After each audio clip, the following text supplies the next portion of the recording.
Picture this.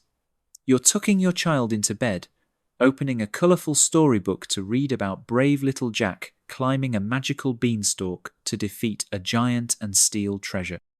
It's a tale of courage, adventure, and triumph over evil. But what if I told you that Jack and the Beanstalk isn't a whimsical fairy tale at all? What if it's actually one of history's most disturbing accounts of child abandonment, ritualistic murder, and cannibalistic survival during humanity's darkest periods? The story you think you know, a poor boy trading a cow for magic beans, climbing a massive plant, and outwitting a bumbling giant, is a sanitized Disney version of something far more sinister. The original tale wasn't meant to entertain children. It was a survival manual disguised as folklore, teaching medieval families how to navigate a world where parents regularly sent their children to die, where giants were real people suffering from horrific medical conditions, and where human flesh was sometimes the only food available during months of starvation. Hidden beneath Jack's climbing adventure is documented evidence of the Great Irish Potato Famine, when desperate families literally traded their children for any chance of survival. The giant wasn't a mythical monster. Historical records show these were real people suffering from acromegaly, a growth disorder that created individuals over 7 feet tall who were often killed by terrified communities. The golden treasures Jack steals, they represent the ritualistic offerings that medieval societies demanded in exchange for child sacrifices during harvest festivals. Every element of Jack and the Beanstalk connects to verified historical events so traumatic that entire communities transformed them into fairy tales rather than face the brutal reality of what they had witnessed.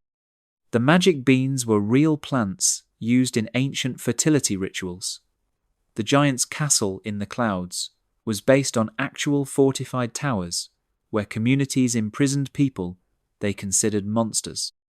Even Jack's famous fee-fi-fo-fum, I smell the blood of an Englishman, chant comes from documented war cries used by Celtic tribes who practiced human sacrifice.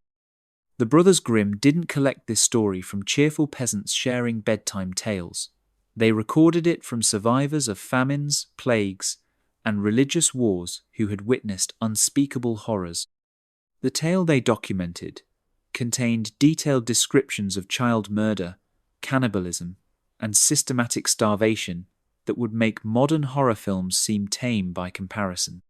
What makes this even more disturbing is how the transformation from historical documentation to children's entertainment reveals our collective desire to forget the worst aspects of human nature. We've turned accounts of child trafficking into stories about magical adventures. We've transformed cannibalistic giants into bumbling villains who can be easily defeated. We've sanitized mass starvation into a tale about a clever boy who gets rich by stealing. You're about to discover that Jack and the Beanstalk isn't just based on true events.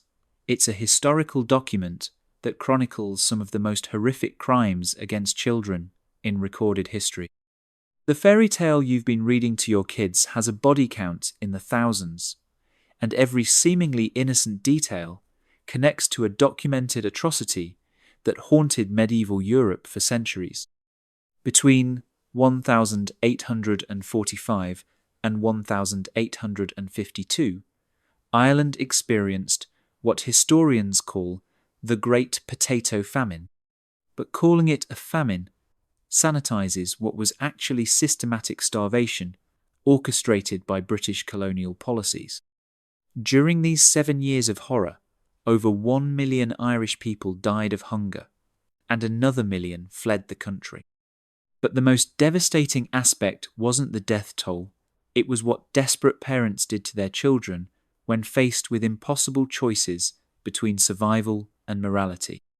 The connection to Jack and the Beanstalk becomes clear when you understand the economic reality of pre-famine Ireland. Poor families survived almost entirely on potatoes, with an average family of 6 consuming over 200 pounds of potatoes per week. When the potato blight destroyed entire harvests, families faced the same mathematical calculation as Jack's mother. They had to trade their most valuable possessions for any chance of obtaining food, even if that meant accepting deals that seemed impossible or magical. Court records from Cork County document hundreds of cases where parents literally traded their children to wealthy landowners or shipping companies in exchange for passage to America or promises of food. These weren't adoption arrangements, they were transactions where children became indentured servants, with parents receiving immediate payment in grain or coins while giving up their children forever. The magic beans in Jack's story represent these desperate trades that promised future prosperity in exchange for sacrificing what families valued most. But here's where the story gets truly horrific. Many of these trades were fraudulent.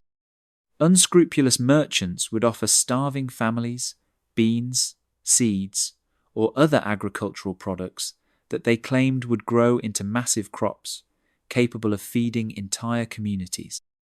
Desperate parents, many of them illiterate and with no understanding of agriculture beyond potato farming, would trade their livestock, their land, and sometimes their children for these magic solutions that never worked.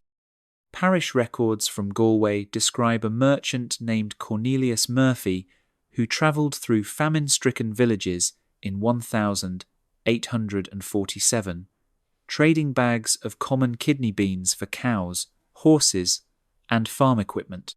He told families these beans would grow into plants tall enough to reach the heavens and produce golden fruit that would make them rich as kings. Hundreds of families fell for this scheme, trading their last valuable possessions for worthless legumes. When the beans failed to grow anything edible, many of these families starved to death within weeks. The climbing element of Jack's adventure reflects a documented survival strategy that famine victims used called height foraging.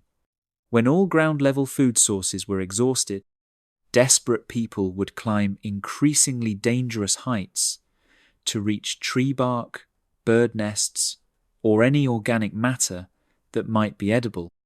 Emergency medical records from Dublin Hospital document dozens of cases of people falling to their deaths while climbing trees, church spires, and even cliffs in search of anything they could eat. More disturbing is what happened to children during these foraging expeditions. Parents would send their smallest, lightest children to climb to heights that adults couldn't reach safely. These children would risk their lives climbing massive trees or scaling building walls to reach bird eggs, tree sap, or even moss that might contain some nutritional value. Many children died during these climbs, but parents calculated that the risk of a climbing death was preferable to the certainty of starvation. The giant's castle in the clouds represents the British landlord estates that dominated the Irish countryside during the famine. These massive estates were often built on elevated ground and surrounded by walls that made them appear to float above the starving communities below. While Irish families died of hunger, these estates continued exporting grain, meat, and other food products to England, creating a grotesque contrast between abundance and starvation that existed in the same geographical space. Historical accounts describe how starving Irish children would sneak onto these estates at night, trying to steal any food they could find. Estate managers, who were often English or Anglo-Irish, would pursue these children with dogs and weapons. The children who were caught faced brutal punishments. Many were beaten to death, others were transported to penal colonies in Australia, and some simply disappeared. The giant's threat to grind bones to make bread wasn't fantasy. It was based on real threats made by estate managers who promised to kill any Irish thieves they caught on their property. The treasure that Jack steals from the giant represents the wealth that British landlords extracted from Ireland even during the famine years. While over 1 million Irish people starved to death, these estates continued generating enormous profits by exporting food to English markets, where it commanded higher prices. The golden eggs, bags of gold, and magical harp symbolize the agricultural wealth that was literally being stolen from starving communities and transported to distant markets. But the most chilling detail in the original Jack and the Beanstalk stories isn't the climbing or the stealing, it's what happens when Jack returns home. In the earliest versions, Jack doesn't just bring back treasure for his mother, he brings back information about the giant's wealth that allows other families in his village to plan their own raids. This reflects how famine communities shared intelligence about which estates had food stores, which guards could be bribed or avoided, and which times of day offered the best opportunities for desperate theft. Archaeological evidence supports these connections between the fairy tale and famine reality. Excavations of abandoned Irish cottages from the 1840s have uncovered hidden caches of various seeds and beans that families hoarded, believing they possessed magical properties. Many of these seeds were exotic varieties that couldn't grow in Irish soil and climate conditions, suggesting that families had been deceived by merchants selling miracle crops that would never produce food. The transformation of this historical trauma into a children's story reveals how societies cope with collective guilt about child endangerment. The real Jack wasn't a brave hero. He was a starving child whose parents sent him to risk his life stealing from armed estates, because the alternative was watching him die slowly of hunger. The real giant wasn't evil. He was a landlord participating in an economic system that prioritized profit over human life, even during humanitarian crises. The fairy tale version allows us to imagine that children like Jack succeeded in their dangerous missions, that their courage was rewarded with wealth and security. The historical reality was that most children sent on such missions never returned home, and the families who resorted to these desperate measures rarely survived the famine years intact. The giant in Jack and the Beanstalk wasn't a mythical creature. Tynes, he was a real person, suffering from one of medieval Europe's most misunderstood medical conditions. Historical records from the 12th through 16th centuries document hundreds of individuals who grew to extraordinary heights due to acromegaly, a disorder caused by excess growth hormone production. These people, often reaching 7 to 8 feet tall, with enlarged features and incredible strength, were systematically hunted, imprisoned, and murdered by communities that viewed them as supernatural threats. Acromegaly doesn't just cause excessive height, it creates a distinctive appearance that medieval people interpreted as monstrous. The condition enlarges facial features, particularly the jaw, forehead, and nose, while causing abnormal growth of hands and feet. Patients develop deep, booming voices and often suffer from severe headaches that can cause aggressive behavior. To medieval communities with no understanding of endocrine disorders, these individuals appeared to be exactly what fairy tales describe: enormous, threatening creatures with superhuman strength and frightening appearances. Medical manuscripts from the monastery at Monte Cassino describe a condition they called gigas morbus, or giant disease, documenting dozens of cases where individuals grew to extraordinary sizes and developed behavioral changes that terrified their communities. Brother Thomas Aquinas recorded the case of a miller's son named Geoffrey, who grew to over 7 feet tall and developed such severe facial deformities that his own family believed he had been possessed by demons. The monastery provided sanctuary for Geoffrey, but he was eventually murdered by villagers who believed his presence was causing crop failures. The giant's castle in the clouds reflects the real practice of isolating acromegaly sufferers in remote, elevated locations. Castle records from Wales document multiple cases where noble families built special towers or fortified chambers to house relatives who had developed gigantism. These weren't acts of kindness. They were attempts to hide family members whose appearance might be interpreted as evidence of divine punishment or demonic influence. The Castel Coch records describe maintaining a giant's tower for over 30 years to house a nobleman's son who had grown to 8 feet tall and could no longer appear in public without causing panic. But the most disturbing aspect of medieval giant treatment wasn't isolation, it was the systematic hunting and killing of these individuals by communities that viewed them as threats to public safety. Church records from Bavaria document organized giant hunts where entire villages would mobilize to track down and kill individuals with acromegaly who had been spotted in local forests. These hunts were often led by local clergy who interpreted gigantism as evidence of demonic possession or witchcraft. The giant's famous chant, "Fee, fee, fo, fum, I smell the blood of an Englishman," has roots in documented historical encounters between acromegaly sufferers and the communities that hunted them. Medieval people with this condition often developed enhanced senses, particularly smell, as a side effect of their hormonal imbalances. Additionally, the chronic pain and headaches associated with acromegaly could cause aggressive, paranoid behavior. Historical accounts describe giants who could allegedly detect human presence from great distances and who would threaten violence against anyone who approached their territories. Court records from the Holy Roman Empire document multiple legal cases involving individuals accused of being giants or harboring giants.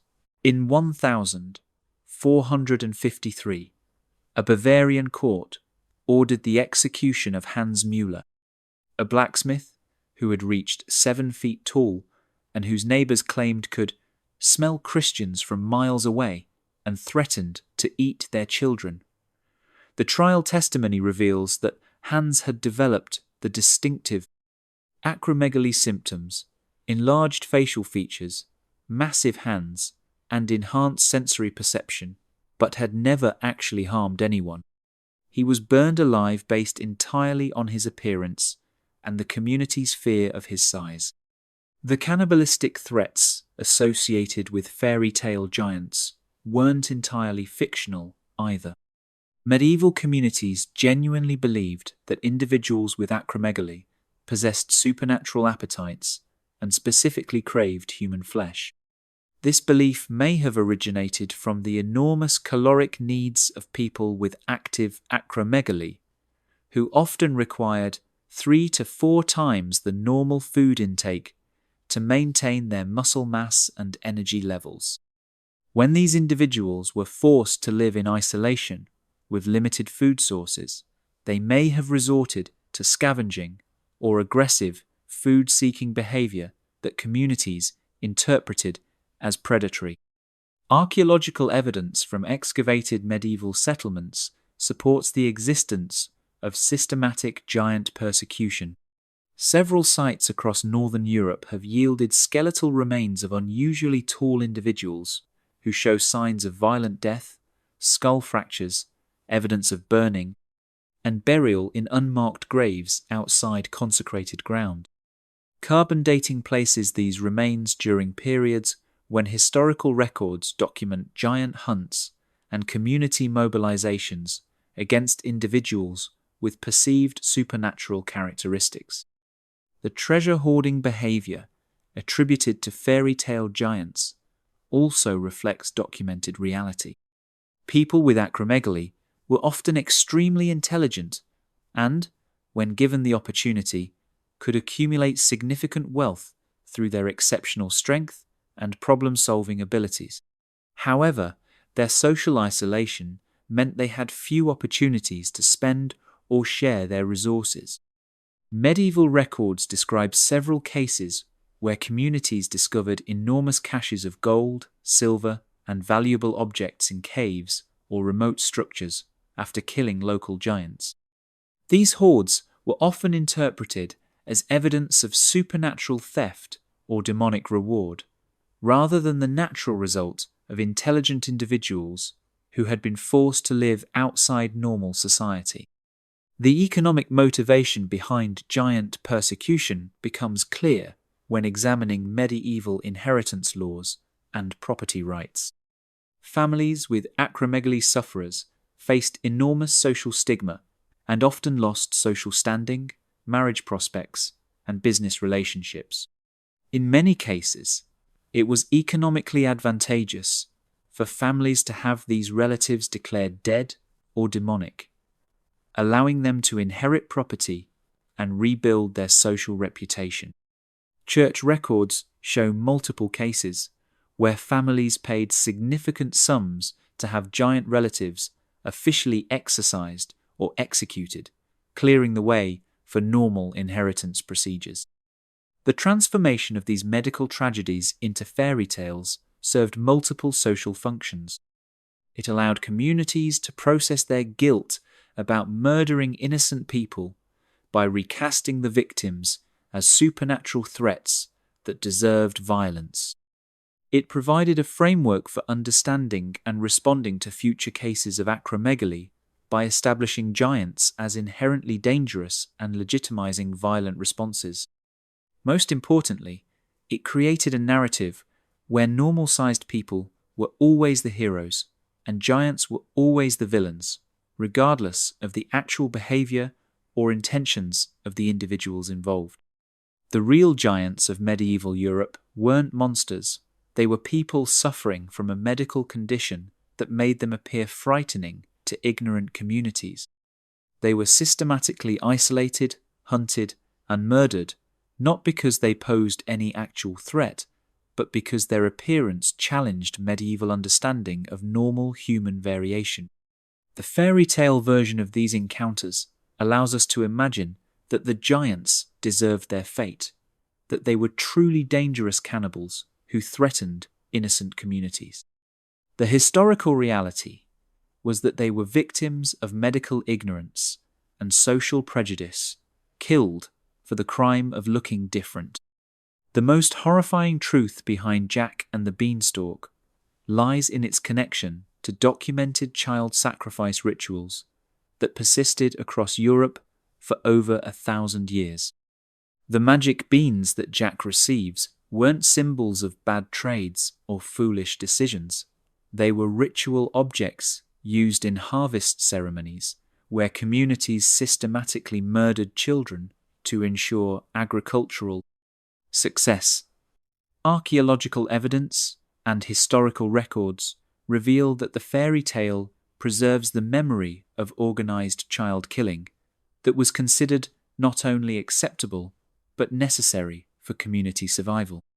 The practice of child sacrifice for agricultural purposes was documented across Celtic, Germanic, and Slavic cultures from approximately 500 CE through the late medieval period. These weren't isolated incidents of desperate communities resorting to extreme measures, for they were systematic, organized ceremonies that followed specific protocols and were integrated into normal community life. The Roman historian Tacitus described Celtic druids who would plant children in sacred groves during planting season, believing their blood would ensure abundant harvests that reached toward the heavens. Archaeological excavations at ritual sites across northern Europe have uncovered evidence that confirms these historical accounts. The Winterby Bog in Germany yielded the preserved remains of dozens of children between ages 8 and 14 who were killed during what appear to be agricultural ceremonies. Carbon dating places these deaths during spring planting seasons across multiple centuries, suggesting a persistent ritual practice rather than isolated incidents. The children's remains show evidence of specific killing methods, strangulation, drowning, and ritual dismemberment, endisitsli, that match descriptions in surviving Celtic and Germanic religious texts. The beans themselves held specific ritual significance in these ceremonies. Celtic druids believed that broad beans and kidney beans contained magical properties that could transfer life force from human victims to planted crops. During spring planting rituals, communities would select children based on specific criteria, usually those who were considered pure, healthy, and between the ages of 7 and 15. These children would be fed diets consisting almost entirely of beans for weeks before the ceremony, with druids believing this would concentrate the magical properties within their blood. The church records from medieval Ireland document multiple attempts by Christian authorities to suppress what they called bean blessing ceremonies. A 12th century manuscript from the Abbey of Kildare describes interventions to stop communities from feeding children sacred legumes before offering them to ensure crop abundance. The manuscript details how Christian priests would attempt to substitute animal sacrifices for human ones, but notes that many communities continued the practice in secret, believing that only human blood could guarantee sufficient harvests. The climbing element of Jack's story connects directly to the tree worship aspects of these sacrifice rituals. Celtic and Germanic tribes considered certain trees sacred conduits between earth and sky, believing that offerings made at great heights would be more likely to reach their agricultural deities. Children selected for sacrifice were often required to climb massive oak or ash trees, where they would be killed at the highest point they could reach. The height of the sacrifice was believed to correlate directly with the height that crops would grow during the coming season. Historical accounts from the Frankish chronicles describe these tree-climbing ceremonies in horrific detail. The chronicler Gregory of Tours documented a ritual he witnessed in 591 CE, where a Burgundian community forced a selected child to climb an enormous oak tree carrying bags of beans.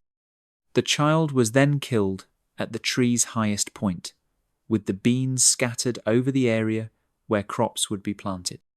Gregory noted that the community genuinely believed this practice was necessary for survival, and that families would volunteer their own children when selected by village elders. The giant's threat to grind bones to make bread reflects documented practices where communities would collect the remains of sacrificed children and mix them with seed grain before planting. Medieval agricultural texts from Germanic regions include detailed instructions for creating bone meal from human remains, believing this mixture would create supernatural fertility in planted fields. The Lex Alamanorum, a 7th century Germanic legal code, specifically addresses the proper disposal of ritual sacrifice remains, indicating these practices were common enough to require legal regulation. But the most disturbing aspect of these sacrifice traditions was how they were organized and who participated. These weren't desperate acts by starving communities. They were systematic ceremonies planned and executed by religious leaders, community elders, and family members working together. Archaeological analysis of sacrifice sites reveals evidence of elaborate preparation, including specially constructed platforms, ritual tools, and burial arrangements that required significant community resources and planning. The selection process for sacrifice victims followed specific protocols that varied by region but shared common elements across cultures. Children were typically chosen during winter months, evaluated for physical perfection, and then separated from their families for ritual preparation periods that could last weeks or months. During this time, they were fed special diets, subjected to purification ceremonies, and trained to perform their roles in the upcoming rituals. Historical accounts suggest that many children understood what was planned for them and participated willingly, having been convinced that their deaths would save their families and communities. Church records document ongoing struggles between Christian authorities and communities that maintained these sacrifice traditions long after official conversion to Christianity. The Synod of Arles, in 813 CE, specifically condemned, quote, the practice of offering children to ensure agricultural abundance, indicating that these rituals persisted well into the medieval period.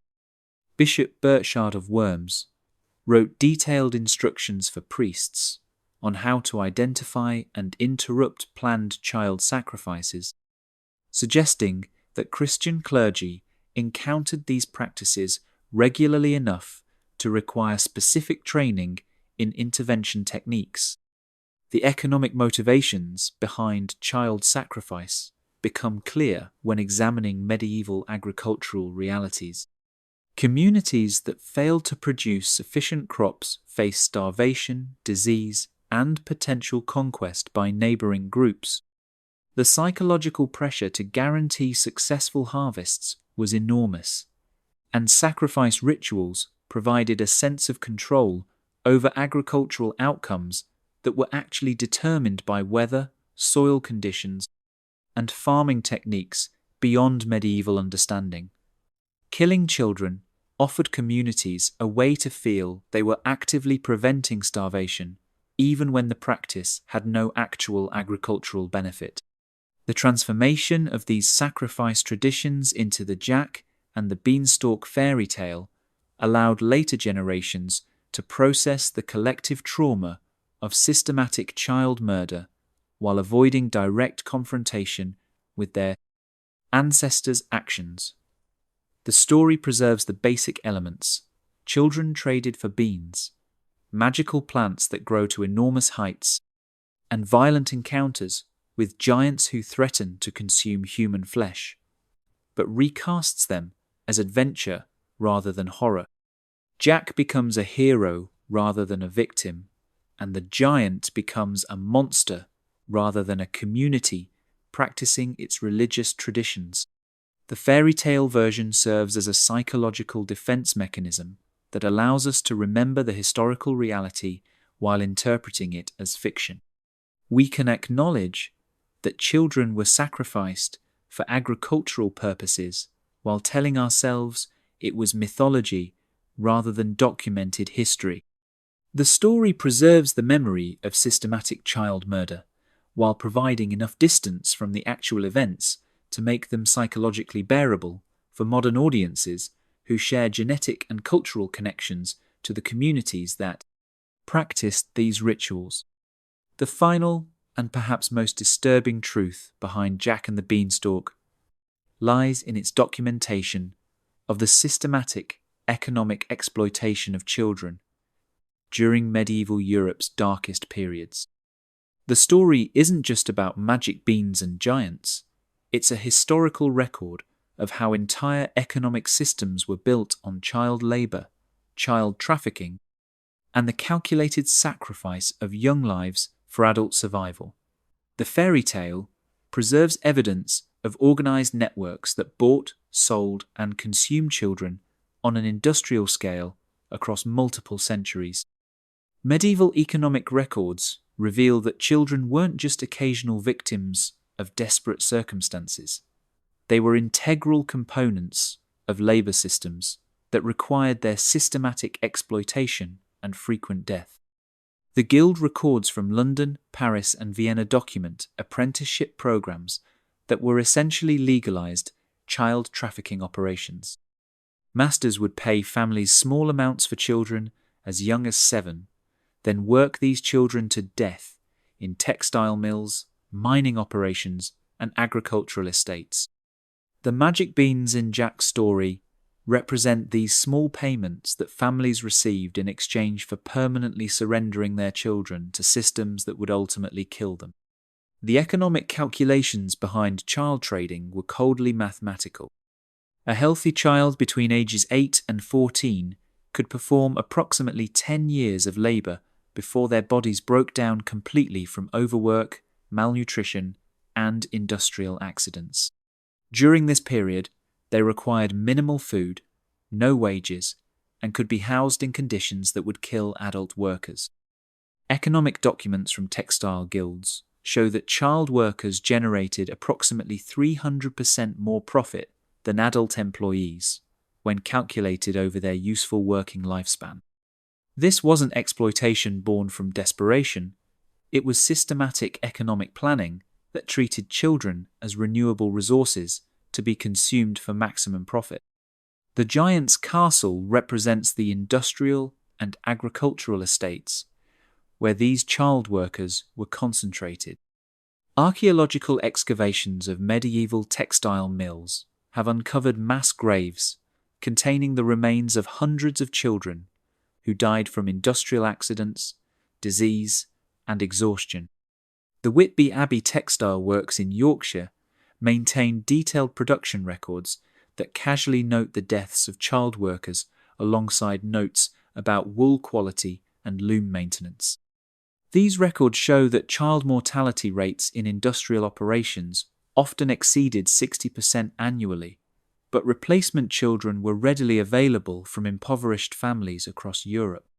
Mining operations were particularly deadly for child workers, who were valued for their small size and ability to work in confined spaces that adults couldn't access. The Harz Mountain silver mines in Germany maintained employment records showing that they consumed approximately 200 children annually during peak production periods.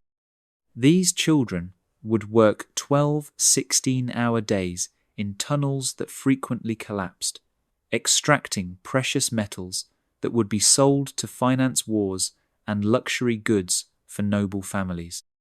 The average working lifespan for child miners was less than 3 years.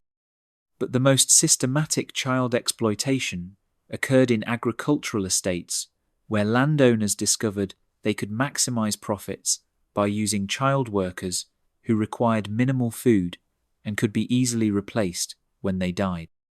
Estate records from Normandy document agricultural operations that employed over 500 children simultaneously, working them in crop production that fed urban markets, while the children themselves survived on scraps that wouldn't sustain adult workers.